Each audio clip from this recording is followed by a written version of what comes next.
தேசிய இளைஞர் சபைகள் மன்றத்தினூடாக செயல்படுத்தப்படும் இளையோர் பாராளுமன்றத்துக்கு உறுப்பினர்களை தெரிவு செய்வதற்கான தேர்தல் இன்று நடைபெற்றது.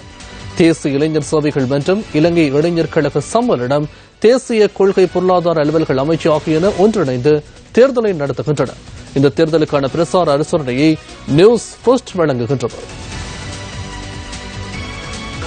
மூன்றாவது இளையோர் பாராளுமன்றத்திற்கு 225 உறுப்பினர்களை தெரிவு செய்வதற்கான தேர்தல் இன்று காலை 7 மணிக்கு ஆரம்பமாகி பிற்பகல் 3 மணி வரை நடைபெற்றது. நாடு பூராகவும் உள்ள 334 வாக்கெடுப்பு நிலையங்களில் வாக்களிப்பு இடம்பெற்றது. 4,38,400 இளைஞர் யுவதிகள் வாக்களிக்க தகுதி பெற்றிருந்தனர். கஸ்பேவ பிரதேச செயலகத்தில் இளையோர் பாராளுமன்றத்திற்கு உறுப்பினர்களை தெரிவு செய்யும் தேர்தலில் 58 இளைஞர் கழகங்களைச் சேர்ந்த 1200 பேர் வாக்களித்தனர்.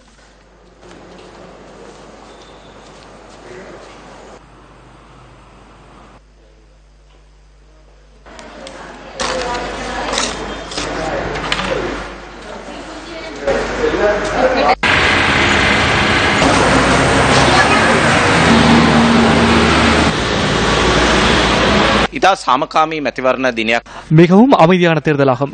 கடந்த 2 தேர்தல்களையும் விட இந்த தேர்தலில் இளைஞர்கள் ஆர்வத்துடன் வாக்களித்தனர். இது மிகவும் சிறந்த முன்னேற்றமாகும்.